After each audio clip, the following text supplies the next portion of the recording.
Well, hello, everybody, and welcome again to the Weirdly Magical podcast with Jen and Lou.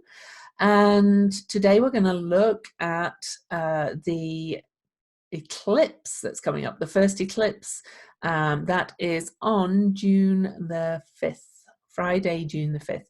I'll say more about that in a minute. Before we introduce ourselves, I do want to announce a giveaway. Jen and I have been doing this podcast for 2 years now. That's really flown by, I have to say, and we have such fun doing it. But we're offering a giveaway, and we have started a Facebook page for our podcast, which seems to be, going well so far. It's called Weirdly Magical. So all you have to do is type Weirdly Magical in and go search it. And for those people that leave us a review on our Facebook page, they get one entry into a drawing. If you share the Facebook page and invite your friends to like it, then you will get a second entry into the drawing. Jen and I are offering one prize each, so there'll be 2 prizes drawn. I'm offering an eclipse reading that will be recorded remotely, so I'll contact the winner for birth details. Jen's offering a mini Akashic Records reading, so they'll be drawn at random. The winners will be drawn and announced on the full moon eclipse on June the 5th, and we'll take entries up to the end of June the 4th. So please head on over to our Facebook page and leave us a review. So anything else to say on that, Jen? I don't think there was there? Yep. Just a Weirdly Magical podcast. I think that's the... Actually, I think it is Weirdly Magical podcast. You're right. And as a reminder again as well, that we also take questions. I haven't seen any questions come in, I don't think, for this podcast. But if you have any burning questions about these crazy energies this year, then send your questions to weirdlymagicalpodcast@gmail.com. We also have a Patreon, patreon.com/weirdly magical. So for just $3 a month, you can support our work in this podcast. And we're really edging towards the point where we're going to do Patreon-only content. I think that's it for everything. So Jen, why don't you introduce yourself? Hey everyone, I'm Jen Deshin, jendeshin.com. I do Akashic readings, healings, trainings. I guide my clients to activate their free will so they can let go of whatever it is that's in the way of being who they are, living with joy. And I'm the creator of the Illuminating Journey cards.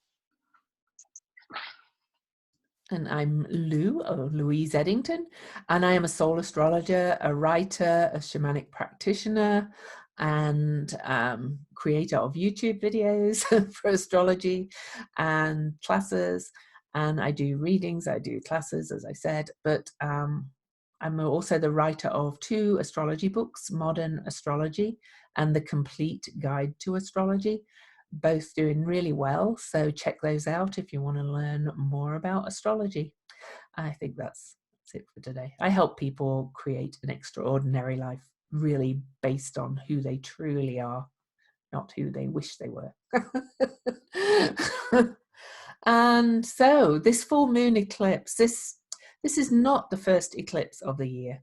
This year is quite unusual because, well, it's unusual in so many ways. But eclipse-wise, we have 6 eclipses this year, and most years we have 4 eclipses, 2 sets of 2. And this year we had an eclipse in January, which was a lunar eclipse. And then we followed by another lunar eclipse. Or was that a lunar eclipse in January? I'm like, oh. Yes, it was a lunar eclipse. And now we've got another lunar eclipse. Eclipses kind of change which comes first over time. But in these eclipses that we've got coming up, starting on June the 5th, we have what's called a prenumbral lunar eclipse. And we're going to look in more detail at that today. And that's followed on June the 21st by an annular solar eclipse.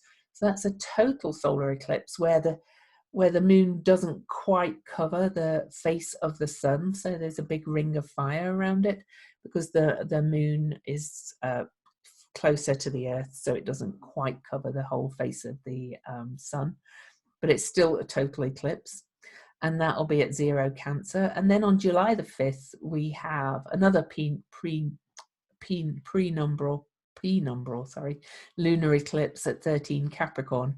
Then in November, on November the 30th, we have another lunar eclipse, and December the 14th, my birthday, we have a total solar eclipse in Sagittarius. And I'm supposed to be going to Chile to see it, but who knows if that'll happen with all the stuff going on. But so we'll be looking mainly at the Sagittarius full moon eclipse on June the 5th today, the first eclipse, and it's nowhere near total. In fact, the nodes are 16 degrees away from the moon. Proximity to the nodes is what makes it an eclipse, and so you may just see a slither of darkness on the face of the full moon on this eclipse, but most people won't even notice it. But energetically it's still there. So some highlights of this, the eclipse chart, and then Jen will look at the numbers, is that this full moon is at 15 degrees of Sagittarius with the sun opposite at 15 degrees Gemini. Conjunct the sun is Venus retrograde, and 2 days before the eclipse, the sun and Venus meet at what's called the Venus star point at 13 Gemini, that sets the tone of that cycle for the next 8 years. This full moon is in exact square to Mars in Pisces, Mars at 15 degrees of Pisces, which is sandwiched between Ceres and Neptune, but that are 5 degrees either side. So we'll look at that. And there's some other things we'll bring up over time. Mercury will be at 9 degrees of Cancer, having moved past the North Node. We'll talk about a little bit about what that means. And Mercury will be in square to Chiron in Aries and Uranus in Taurus. So there's quite a lot going on here, and Vesta as well will have passed the North Node and will be at the degree of the annular solar eclipse at 0 Cancer. So I think that's significant also. So Jen, dive in. Fascinating. So I'm just observing that this moon is full moon is taking place on June the 5th, and June is actually a 10 universal month, so all about new beginnings. It's a 1. So very much of time to embrace the love and light of who we are. I think this is a really important part of this energy we're entering or have been in for a while. And cards, by the way. yeah, no? Or you want to wait? Let's do our cards now, and then you go back into the numbers. Yeah, show your card. The card that I got was this one, the 30, which is considered the whitest card of the deck.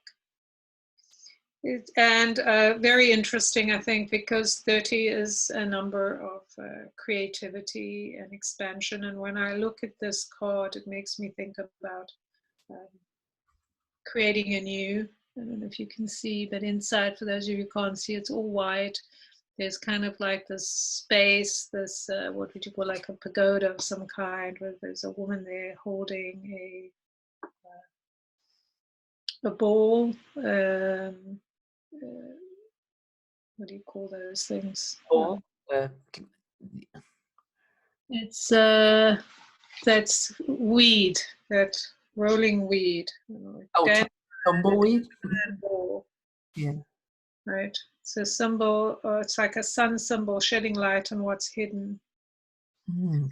And it also is about creating from anew. If you start in a white landscape where everything around is white, and it is all about starting from the beginning, starting fresh. There's a stork. Stork symbolizes new beginnings. There's a beaver, you know, the dedication of building a dam, of kind of building something that's very sacred and comes from the heart and is not influenced by outside influences. So it feels very much that it's a sacred time of coming back to an empty canvas that is not empty. It's full of the potential of what you're creating. Well, interestingly, I got a very creative card too. Mars, I got the Valor card, okay, which is Mars in Leo, and Leo's a very creative sign as well. And Mars is the pioneer as well, and new beginnings. And this is the Seven of Wands, and it represents the quality of valor. And Mars, of course, is square this full moon. But this card is really representing the courage to stay by what you value and not to compromise or settle for less. And this ties in with the Venus retrograde that we're going through now, which is us really reflecting on our core values this year because of all the changes we've got going on in the cosmos. And this card's really asking us to kind of stay strong, you know, to have courage, have valor, and know that, you know, you can create lemonade out of the lemons of this year, really, I guess. And you know, it's like a clean slate. We're being asked to move into a new way of living. I actually saw it mentioned. There's an article I saw this morning about Japan calling an end to the pandemic emergency there, because they said their people are moving more easily into having to live differently because of the pandemic than some of us Western nations are, shall we say. I think it's really an interesting aspect, and certainly, you know, for both our cards has a very similar idea of, in order to create from a blank slate or from something new, you have to have the courage and the belief, and you have to hold it. You have to hold the vision in spite of what you see around you. Yeah. And, you know, when you think about that whole idea, the way Japan looks at things, it's a very spiritual aspect, which this is. To me, this whole Mars in Pisces is a very spiritual aspect. It's taking our will and pushing it through that spirituality, like really the ultimate essence of who we are is being reborn or being born. And funnily enough, I always think of Neptune, where Mars is on this full moon, as a very white kind of energy. It's very it's like that card. It's kind of a bit hard to see. It's, you know, it's a bit foggy. It's a bit, you know, because it's the amniotic fluid of creation, of birth. It's where you're forming these new ideas before we move on into the new. So. Right. So very, very powerful to think about what is the spiritual aspect. For me, that's the beauty of, like in Japan, people are willing to embrace what is. They're not living in regret. They're in this moment. This is what it is. How do we kind of absorb and release in this space? How do we begin to adapt, which is what we're talking about, the mutability of adapting to what is true. We're definitely moving into a new paradigm, you know, and right. Absolutely. This so let's go back to normal is not going to happen. And I was just going to say, in terms of even like talking about the numerology of this. Let's get back to that. Yeah. This full moon, but also what we were talking about in terms of there is that nostalgic need to in the Western world to hold on to what was. Like, this is the way it is. We're never going to change. We're not going to allow ourselves to adapt to, and that's kind of the restriction of religion, if you will, is like this religion is really fixed ideas. It doesn't matter if it's an actual, you know, kind of spiritual practice. But in reality, spiritual practice or any practice is about moving us forward. It's about change. So this eclipse is happening on the 5th, which is a number of change. It is all about being able to move into the flow of what's happening, as opposed to trying to hold on to where we've been. It's very sentimental to try to hold on to the past, and in that space where we feel all sorry and sad because things have happened. Not that we shouldn't feel our emotions, I don't say that, but there is a certain attachment to holding on to how that emotion makes us feel. Like we can enjoy being sad and sorrowful and burdened, etc. And that's not what this time is about. This time is being like kind of shrugging off that old stuff because it's keeping us stuck. It's holding us back in a backwards formation. Mm-hmm. The sun and moon at 15 degrees. So I find that interesting, 15 degrees, 34 minutes. That's very interesting because you've got the 6 and the 7 here. 3 and 4 and the 15. And 15 is a 6. It's a very sacred number of alchemy. And this alchemy allows us to be of service through love, through the willingness to be who we are now and work with what there is. So another invitation to live through our heart as opposed to what seems practical or what we've done before, or all those shoulds, or all those experts out there telling us, we just got to get back to work and we'll just make it all happen. Like, we'll just squeeze the sausage stuff back into the casing. Like, forget about it. Like, stop thinking like that, because you're just damaging yourself and you're putting so much pressure on yourself to do something that's not possible. So how can you lead with love? How can you be of service? Don't be a martyr. Give lovingly to all the things that need your attention, and therefore you will be more gracious, more generous, more gentle, more empowered, more ferocious when you need to be. It's all of those things that I think exemplify this time that we're in. And then, of course, it's a 6 universal day. So we have the 6 repeated, that remembrance of serving our community, being in community, being connected through love to our environment, to the people around us. And also, again, feels very much paying attention to our own backyard as opposed to worrying about what other people are doing. Right? Yeah. And a couple of things. I love that you talked about alchemy with the number 6, because here we have, well, firstly, the moon in Sagittarius is a very visionary energy. It can see the bigger picture, see the way forward. It is, however, an eclipse conjunct the South Node in Sagittarius, which is about releasing fixed ideas and dogma. And these signs are all mutable signs: Sagittarius, Gemini, and Pisces, where the T-square of the full moon is, which is also asking for change and letting go and being prepared to move into a new thing, whatever that is. And the opposite point, Venus, conjunct the sun.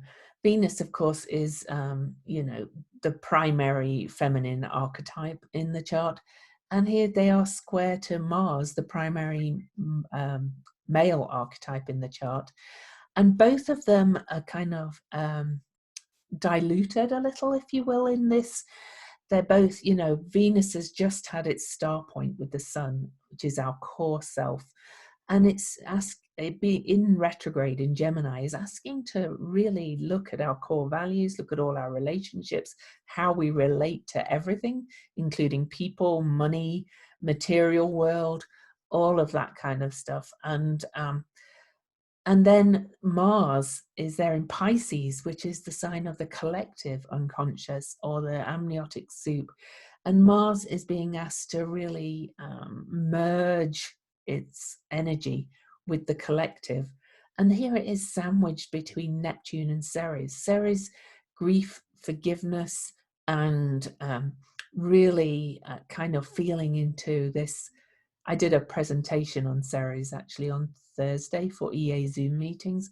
And I whenever I see her energy at the moment and this cycle we've got going on, it's very much this what have we done kind of energy. I keep seeing the guy at the end of Planet of the Apes when he sees But it's kind of, we are being asked to really look at what our society has done and change how we work. Gemini is very much about community, so local community. So here's Venus and the values with the sun in the local community sign. And that's with the North Node, where our karmic potential is. The moon saying conjunct the South Node, going let go of the dogmatic ideas about how this is done. So when I talk about dogma, I'm not just talking about religion. I'm talking about all kinds of dogma. You know, we're seeing, or I'm seeing anyway on Facebook, people being highly dogmatic about wear a mask and highly dogmatic about not wear a mask. And then some of the people who are into the theories about 5G causing the virus and things like that, they're being as dogmatic as anybody else. You know, I know the truth. You've got to see the truth. They keep hammering it into people. We're being asked to let go of that. I've been talking about it a lot, about moving into this beginner mind state, which is the Gemini kind of axis of all this. And then Mars, between Neptune and Ceres, is being asked to just let go. And I think you said the same words, Jen, about just moving into the flow of this change, you know, not fighting it. Mars is a little bit debilitated as well in Pisces, and I'd say quite debilitated between Neptune and Ceres. But in this time, I think it's a good debilitation, because we're being asked to let go of this I know and I'm definite and I'm right kind of energy, and just slide into the change. Yeah, float with it. Right. Yes, and very interesting. I was just looking at the fact that Mars is at 15 degrees as well, and at 52 minutes, which is also 7. So that's a very interesting. It's like, it's almost like I have this vision of Mars being kind of led into the court, you know, between Ceres and Neptune, and having to, in a sense, find the forgiveness of the kind of over dogmatic or over pressurized energy of, you know, then the kind of challenging side of being an individual is this idea of being dogmatic. I know I'm right. This is the way it is. This is the only way. And in a way, it makes sense, because we've talked about the idea of being very focused on your vision and what you believe in, and don't worry about what other people are doing in order to create a vision. However, there's a difference between intuiting what is right as opposed to having a fixed mindset. There's two different things, right? So it's almost like I feel like that's kind of the message I'm getting from the Akashic, is this idea of Mars kind of being led into the chamber and having to kind of go through or see the vision of what has happened, what has occurred, what have we done with our libido, with our sense of passion and anger and forcefulness. What have we done kind of against the earth, against the, you know, here we have Ceres of the land and Neptune of the sea, right? Those two different aspects, connected with the sun and moon at that same degree and those same numbers, and going, yes, what have we done? What is it that we want to take forward? So it's like a stripping down of this energy. And too, for Venus in her way, like, you know, that idea of being, yes, in retrograde and recreating the energy of who Venus is. In so many cultures and in our belief systems that we still all carry with us, we have to let go of, is this idea of Venus, or any female being this spiteful, manipulative, horrific human, or whatever being, I don't know, human, but we have all these kind of ideas in the world, yeah. Yeah, all very negative. We don't really have a compassionate, full-on being of female, right? That is like, I'm wholesome, I'm this, yes, I can be hard when I need to, I can be, you know, whatever it is, I can do those things, but I don't need to get to meanness. I don't need to be jealous and manipulative and any of these things that have been kind of fed into our psyche for thousands of years, all around the twisting of these stories. And that's kind of how it feels like this is like this moment, right, where things are coming to a head and we get to choose the kinds of battles we want to enact out in the world. Similarly, the male, you know, the vision of the male energy as being like this breadwinner and the leader and the warrior and the fighter. Well, you know, men are more complex as well. And he's the male being kind of not disempowered. I'm not going to say that, being softened, if you like, showing the softened side of it in this chart. And Venus is, and both of them as well, I think, where they're placed are reflecting how we approach the world as well. This overconsumption, this focus on, and, you know, I believe in manifestation and I believe in, you know, we all need money to live, but this focus on it's, you know, more and doing more and being out in the world. You know, we were talking before we started recording that, you know, neither of us really have any great desire right now to be out doing again.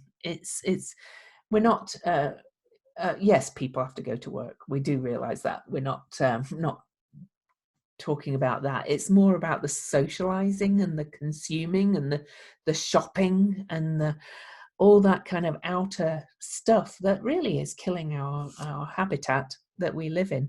I think, you know, this full moon is a release of a lot of that, or inviting us to release a lot of that. Venus is retrograde already in Gemini. I've talked about that. Then Mars is going retrograde this year too, in his own sign, kind of pulling back on this being out doing energy all the time.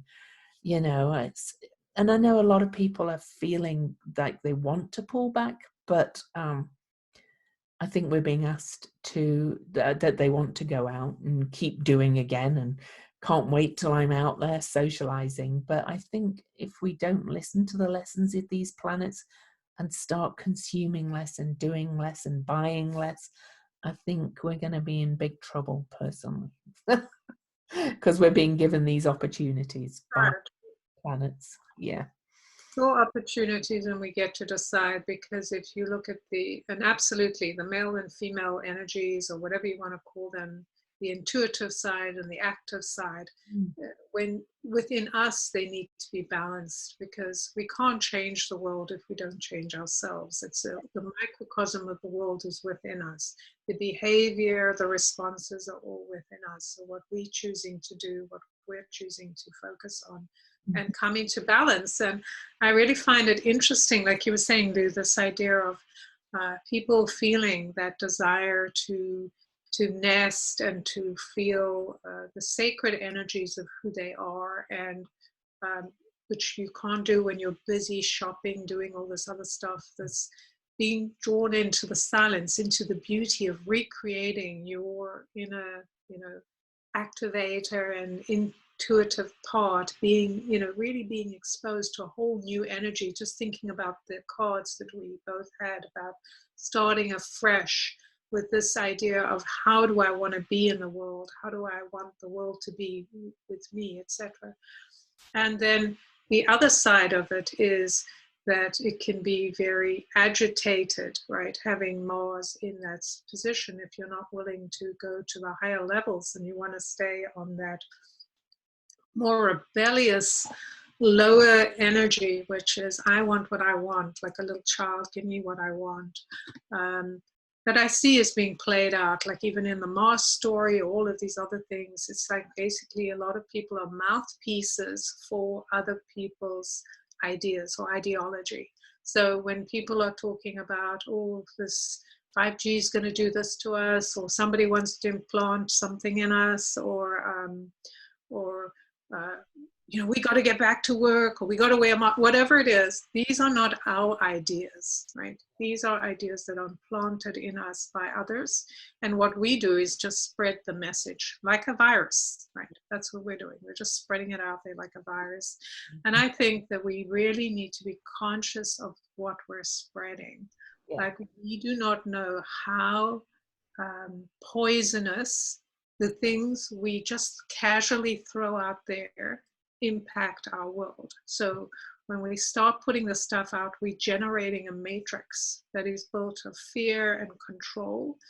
And so coming back to that idea, like, people want the silence, they want to embrace, like, if we can look at examples, Japan and New Zealand, and places where people are willing to be at peace with who they are because they feel safe.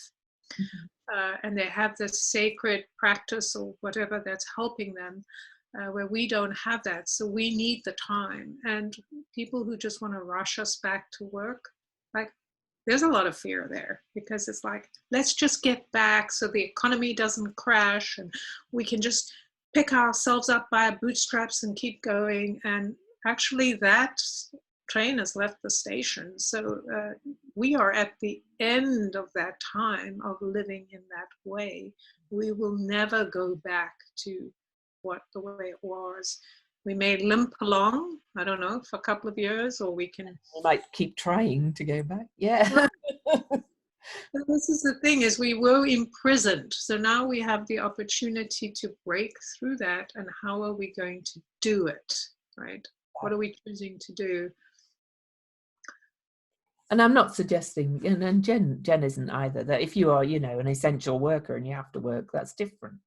Of course it is. People have to earn money, but it's more about it's just more about this constant consumption culture that we've created. It's, where we have to be out all the time. I heard somebody saying, I'm not, what's another phrase that I've been hearing lately? I'm not wasting my life sitting at home.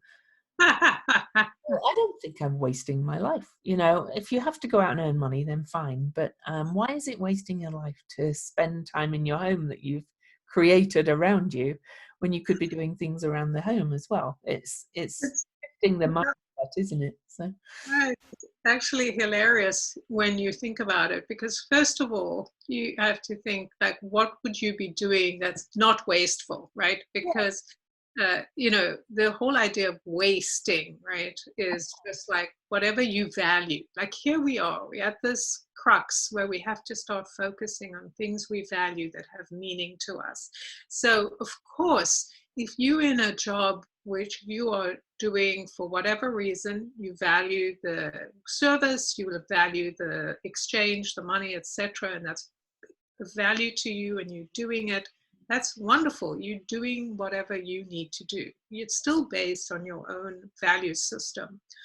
And I'm not saying anyone wants to just loll around and not do anything. However, our system has been based on it's not sustainable. A system that's based on consumption is not sustainable, right? Just people buying things, making things to buy, and then somebody going, well, I'm wasting my time because I can't go out and sit around doing nothing, so I can pretend that my life has value because I'm buying something, a label, or I'm going to a restaurant and I'm being seen, or I'm going to a pool party. That's all like all these things.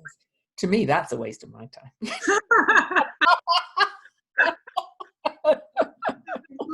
Two kind of introverts now. We like being at home, but I think this is the whole point, is it doesn't matter what you choose to do with your time. It's knowing every moment is a moment of value. What do you value? Where do you want to put that energy?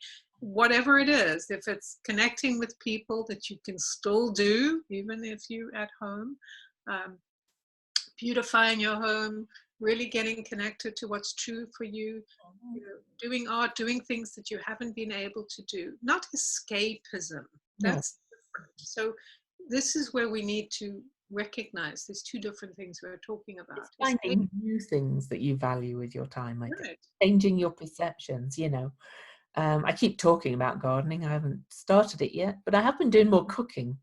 And, because of the situation, and it looked like the food supply might go off for a while. It seems to be fine, but it developed. I was like, no, rather than, you know, eating out all the time, I'm going to cook more, and, you know, things like that. So Right, but that brings you more into your body. It brings you more into your life, into the reality of what is, right? You're not trying to go back into what was, you're adapting into what is. So what can I do? What makes me feel more connected to my food?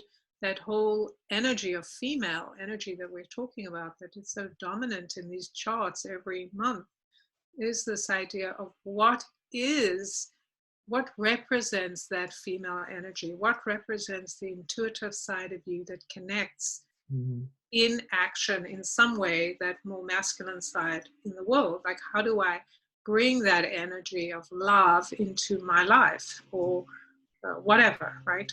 Change. Maybe I do it through cooking, maybe I do it through gardening or painting or writing poetry or talking to my friends in deeper ways, sharing my feelings. It doesn't matter. It's not what you choose to do, it's what's behind. You know, a lot of what we've chosen to do up till now, or at least for the last 10, 20, 30 years, has been about showing off, right? I'm free, I have all this stuff, this is me. And I was even thinking about how funny it was that we went through this whole phase of, you know, the self-portrait or the selfie thing. And everybody, look at me, I'm here, I made it. And that's great. Like, we're expressing, finally, I can show you who I am. This is me. And then we go into the phase of the mask. Like, yeah, I can't show you. Like, I have to kind of shut up and cover my face and just be present. And what is that like? Nobody wants to take the selfies anymore because they haven't had haircuts. But joking. Right. And everyone was so worried, like, what's going to happen to our society with selfies? And now we're like, okay, you know, the inward journey is so important here when we look at that. And then, you know, we talked about that a little bit, I think, the Chiron, Mercury and Uranus aspect of all of this is huge, right? Yeah, I mean, I wanted to talk about that while we were talking about the mask and the trapped. Jen and I talked about this before we started again. I'd been talking about it for a while. I didn't know it had a name. So thank you to my astrologer friend, Frederick Woodruff, for his newsletter, for putting a name to it. But since, I can't remember the exact date it happened, when Mars, it was back on February the 25th. Speaking of Mars again, Mars passed the South Node when it was back in Capricorn. And since that point, all the planets, all the planetary bodies, apart from Juno, and these are the main ones I use, have been trapped by the lunar nodes. They've all been on one side of the chart in half. And that has a term called, I have to look it up because I cannot remember it every time, Kala Sarpa Yoga. And this basically, Kala means time. So it's like we've been trapped in this time bubble where time has felt really weird, and we've been trapped in our homes. And Sarpa means snake or serpent, which is the lunar nodes. So they're a dragon or a snake with a head and a tail. And yoga means combination. So Kala Sarpa Yoga is kind of global consciousness, all the main planets trapped into one segment of time. And that could be just a complete metaphor for what's been happening in this pandemic.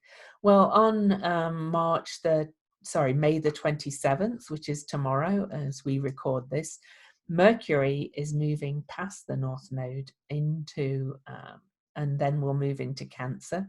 This will be followed by Vesta. So on this full moon, not only is the full moon a release, not only is it an eclipse, which literally eclipses something, we've also got two energies finally moving out of this trapped in time moment. So the change is coming in that respect as well.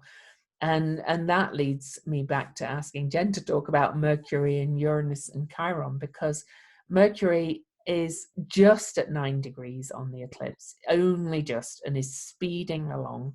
So so let's say he's at 8 really, because he's only just tipped into 9, and he's aspecting Uranus in Taurus and Chiron in Aries at 8 degrees. And I know 8's a pretty magical number, so I'll let Jen talk about that.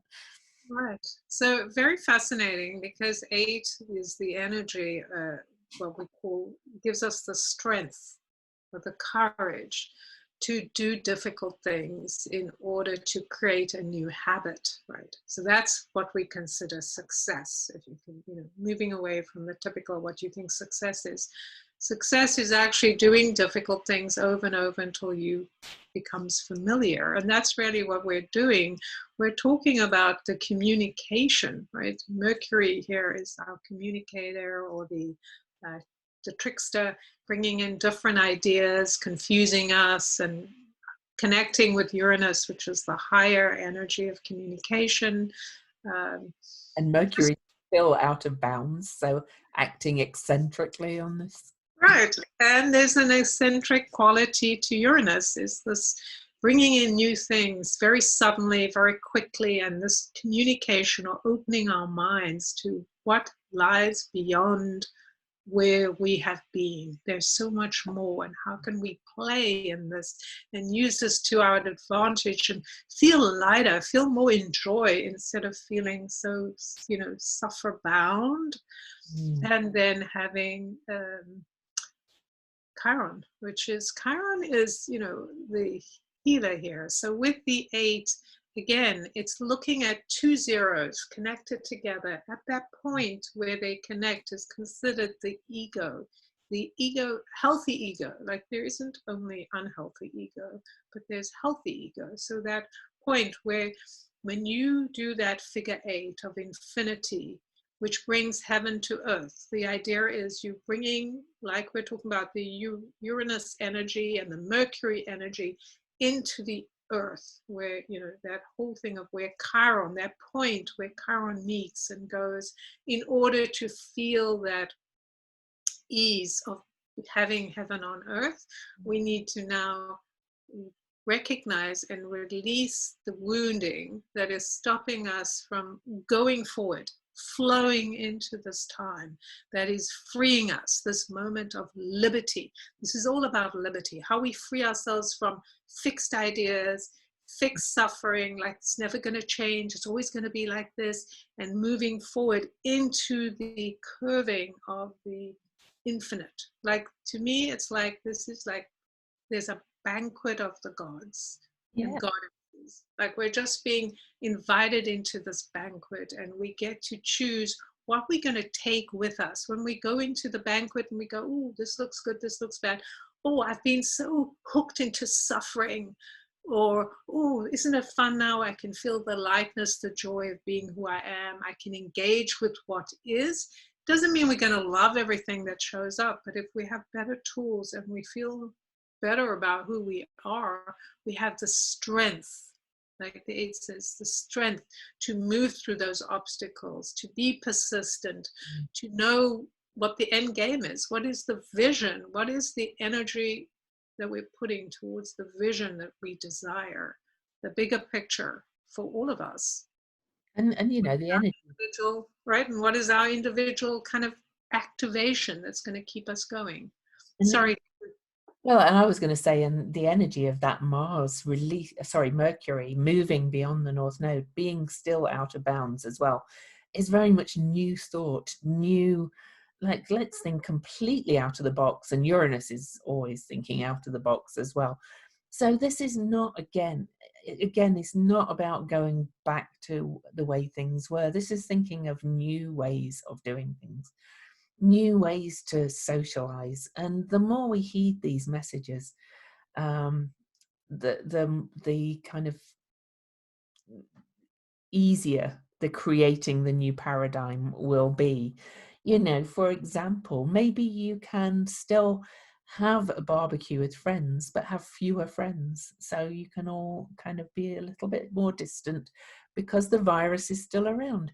the virus is still giving us this message of, you know, we need to change. I think the virus came for that reason. Interestingly, and I have to thank another astrologer for this, Erin Sullivan. She's a very well-known astrologer and astrological writer. She's been talking about Venus as being there's two Venuses, Venus Pandemos and Venus Urania, and there's Uranus, and how she's showing up in this retrograde in Gemini. And Pandemos is of the people, and of course pandemic comes from Pandemos. And Venus also is to do with all kind of words like venereal and things like that, and kind of Venus and veins and creeping and kind of things like that. So we're getting these messages, and Venus is in that Mercury ruled sign. So when Mercury moves out and out of this bounds of this trapped between the lunar nodes energy, Mercury's going, well, hey, I can create all these new ideas about how we can move forward here.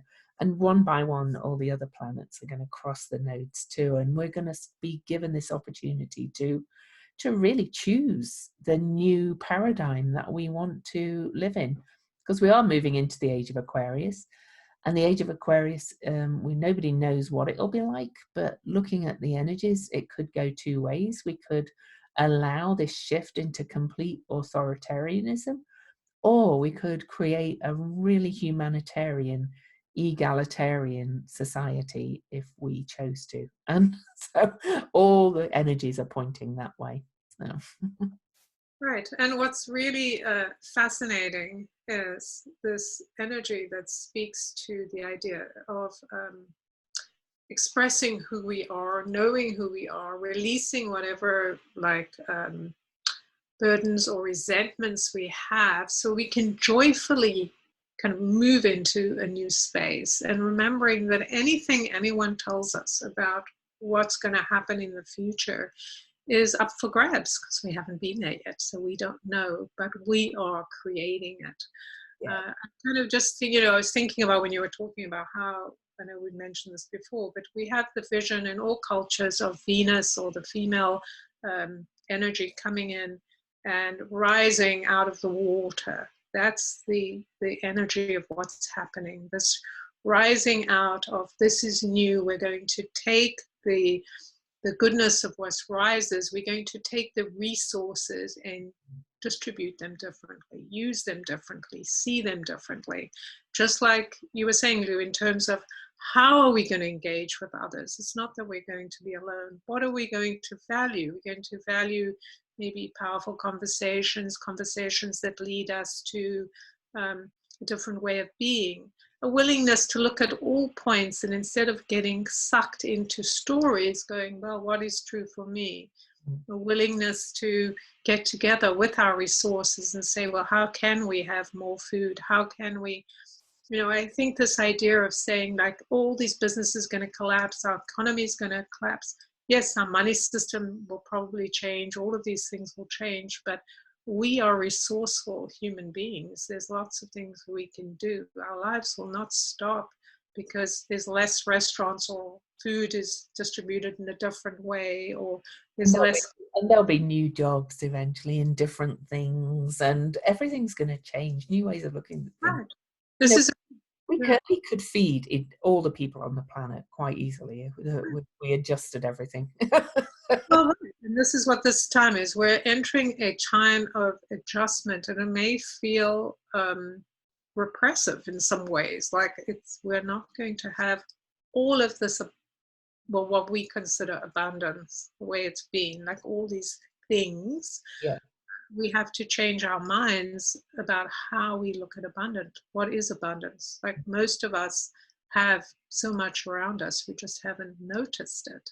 Yeah. And so noticing it is so important. I think this is that even looking at Pluto with Aries, both of them are 24. And they're having the second of 5 exact squares is on June the 14th. So just 9 days after this eclipse. Yeah, the first was on January the 26th. So. Right. Right. And that's such a huge thing. It just echoes the same thing that's happening with the sun and the nodes, thinking about the eclipse. This is it's a change, right? We're moving into change over. We're shifting. As this is the first eclipse in in the mutable, right? Yeah. With the nodes in Gemini and Sagittarius. Yeah. Right. It's about letting go of thinking a certain way, right? Just releasing or draining of the old, and asking us to kind of help ourselves by moving with this flow, as we've talked about. But even the Pluto and Eris, giving us that example of um, that same energy of how it's been, like the tragedy of what we've held on to, the story of how we suffered. It's so good to have that story. And do we still need it? Or could we kind of go, approach each other and say, hey, the last time we were enemies and we made it awkward and it was so much fun doing that. Now can we switch it around and maybe see how we can have fun kind of getting along? Like, how would this be different? Like, yeah, it's been great, but now we want something new. So what's the conversation? What's the action? What's the belief? What's the time to really sit with your truth, as opposed to, over talking, right? It's kind of this time to listen with your heart and take that in and live through what feels amazingly good. The gratitude, the grace of being dedicated, devoted, all those beautiful things we can be at this time, devoted to our earth, to the people we love, to the things we do. Wouldn't it be so much better to work at things that we actually love, as opposed to just going to a job because we need money? But I do want to emphasize as well, though, I've talked about with Mercury moving past the nodes and kind of starting to open up freedom, but it's more about opening our minds, because all the other, apart from Vesta, which I'll talk about in a minute, all the other planets are still trapped on by their nodes. And we also have so many retrogrades this summer. On this eclipse, 2 days before, Pallas Athena, the visionary kind of strategist, moves back into Capricorn, and then Saturn will be following her back into Capricorn, where we'll be revisiting all this collapse of our institutions and our attachment to the big daddy, if you like, the rules, and thinking, that we've got this top-down kind of patriarchal, hierarchical society. We are revisiting all of that. So Mercury may have moved past, but we're only starting to think of new things, because Mercury is going to go retrograde as well again in Cancer. And that will start on June the 18th and go until July the 12th. So the Mercury retrograde will span the next 2 eclipses after this. So we're still very much in rethinking, revisiting, thinking new ways of doing things. And the Mercury will go, hang on a minute. You might have thought, well, hey, as soon as I passed the nodes and I was out of bounds and going, freedom, I think we're going to be pulled back in a little bit again by that Mercury retrograde. But Jen also mentioned focus and commitment. And Vesta is focus and commitment. She's the sacred hearth, the sacred flame, the hearth in the home and our inner home as well. And she is at 0 Cancer on this eclipse. She's actually the closest, I think, to maybe Hygeia is a little bit closer, but she's very close to the North Node on this eclipse. So she's very important too. And at 0 degrees, that is the degree of the annular new moon eclipse that's on our solstice this year on June the 21st. And so she's activating that degree.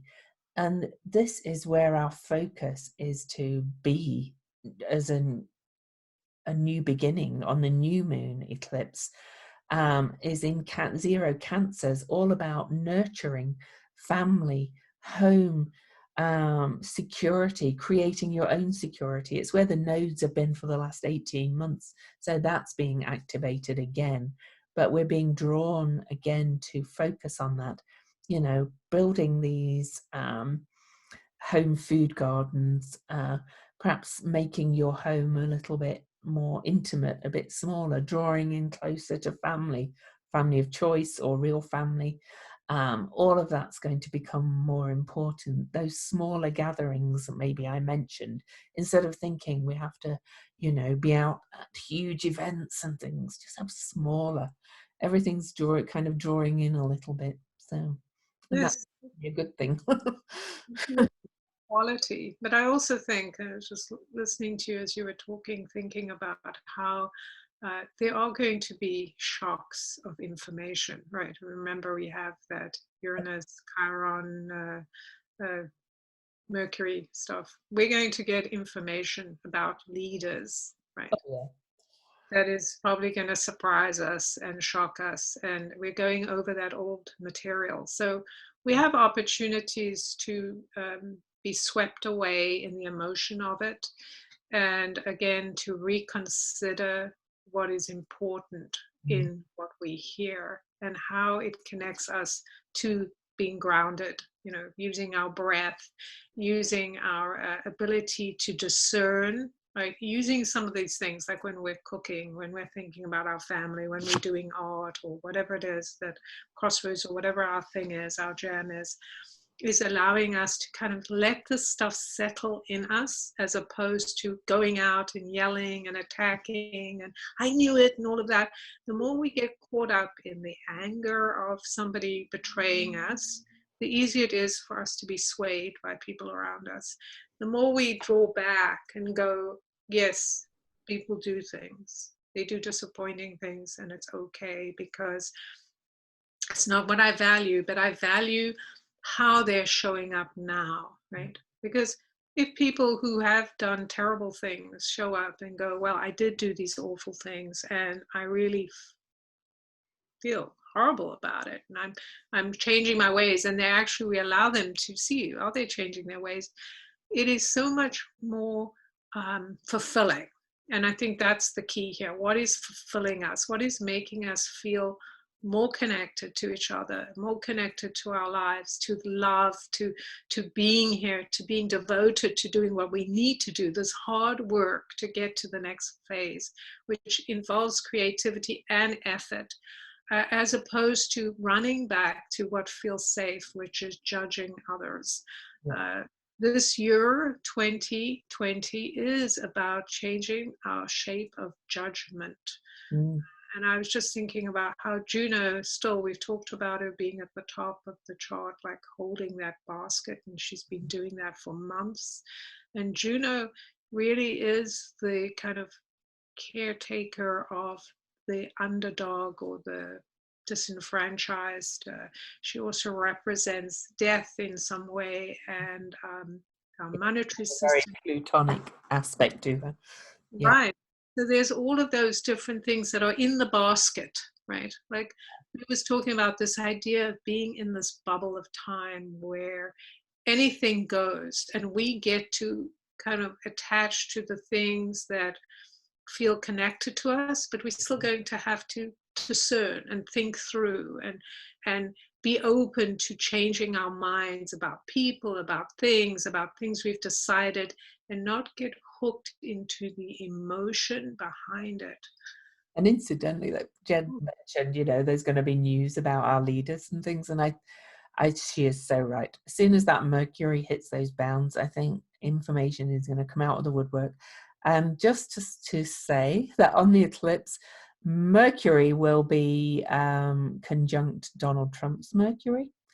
And I believe that Vesta is on Boris Johnson's son or something. He's got something major at 0 Cancer.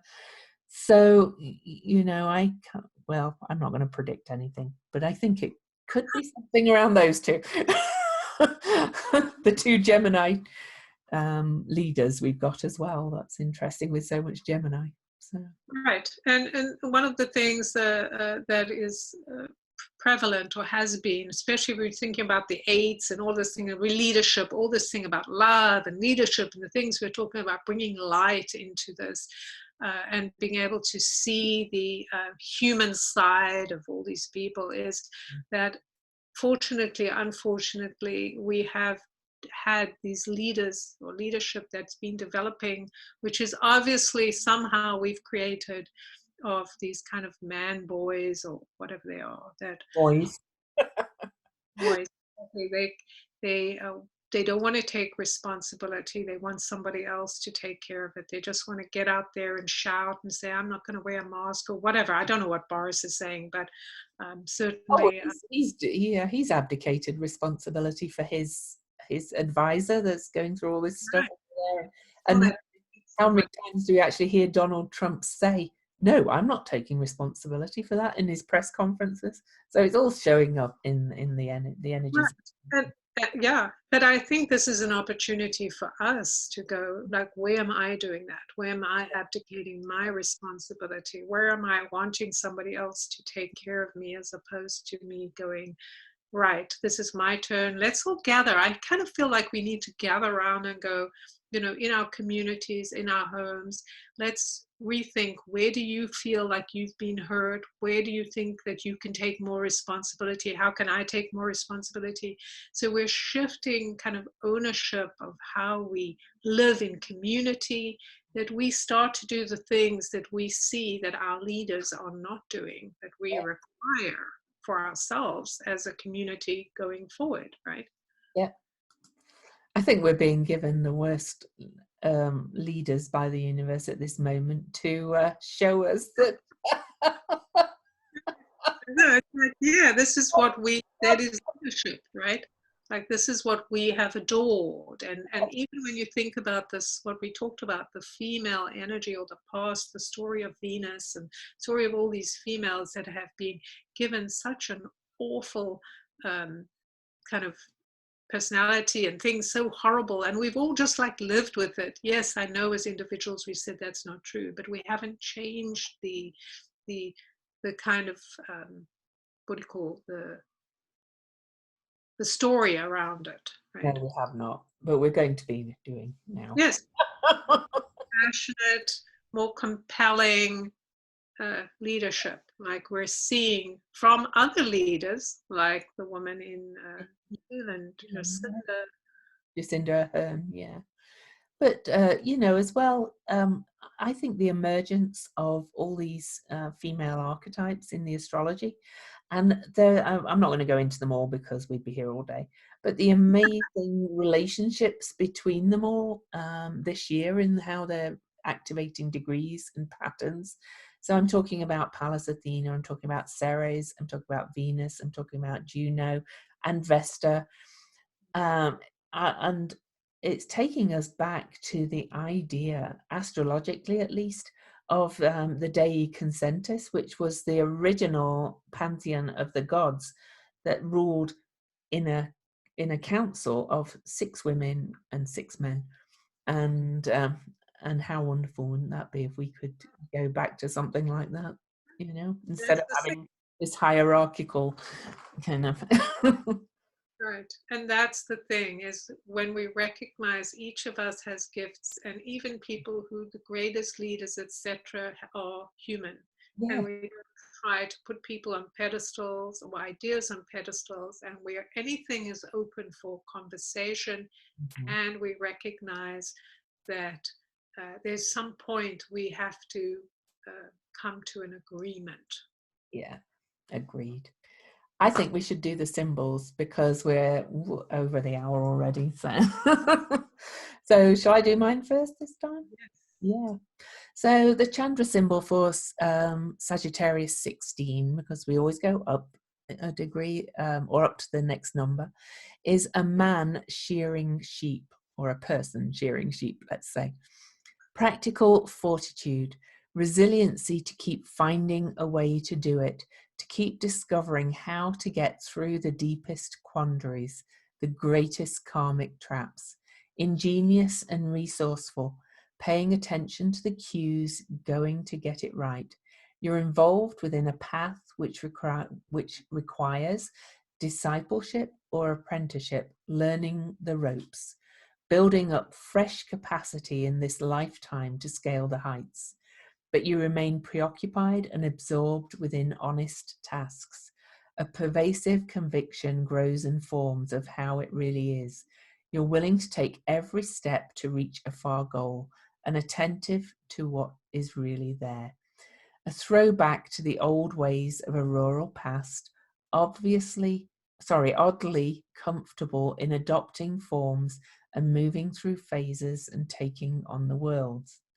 The journeyman learns the way of the journey and gathers earth wisdom in small bundles, knowing how to be there when it counts. So much in there that I've been talking about, going back to the old ways of the rural past. Now, that doesn't mean just all going back to living on a little homestead, but more of that kind of energy, and taking the best of the old ways and going back to that practical kind of earth work, and the cooking and all the practical things. It's also speaking to the fortitude and resiliency of the valor card that I pulled at the start. I think, and the beginner mind that I've been talking about lately as well. It's this being open-minded, willing to learn new ways, willing to go back to the old ways, and really just going back to being connected to the earth as well, and the earth cycles. So much there. Fantastic. Right. I think it speaks a lot to what we were talking about, and of course the idea of being nourished by the things you do, the life you live, the people you connected with. Why hang around with things you don't enjoy? Why do things that make you feel depleted? Right. Yeah. And that's the whole point. That's the number 15 speaks to all of those things. So very powerful. All right. So the Sabian symbol. Seagulls fly around a ship in expectation of food. The keynote, the easily acquired dependence of psychic desires upon the stimulation of social circumstances. Animals drawn into the circle of what human society produces finds it easier to depend on people's handouts than to pursue their usually difficult search for sustenance. The seagulls here symbolize the more wild and normally untamable energies of the human soul, but they too can develop a land of domesticated dependence upon the byproducts of humans' adventures within the realm of the unconscious, the sea. Natural instincts feed on the reactions and often perversions of the socially conditioned mind ego. Instincts feed on so let's see, shows how nature can readily become subservient to man's restless ambition to dominate the entire biosphere through an all-human planetary socioeconomic organization. It's the symbol of dependence. And I think that's really the opposite. Like, this is what we've been talking about, and then this is the opposite side, right? Is the need to. It's where we're coming from, I think. Really. Right. We're being asked to release. Right. Yeah. We need to be dependent, and we've got to change that to being interdependent, where we recognize the value of the earth and the value of how we can work together with each other, with the earth, with the resources, as opposed to trying to possess it all and control it all through bad mouthing and negative behavior, all of those things that we've been conditioned to do. Somebody doesn't do what we like, we say awful things about them, right? Try to control them, dominate them, imprison them, and we do that to ourselves. We always get the impact of what we do. What we're trying to do to others comes to. And we've always dominated the land. We've talked about, our culture has talked about it. It's our manifest destiny to control the land and, you know, grow crops that shouldn't be growing in certain places and such like, and you know, and then we've gone to the other extremes, and no offense to any of my vegan friends, but you know, this, if we don't eat any meat, that will solve all the world's problems.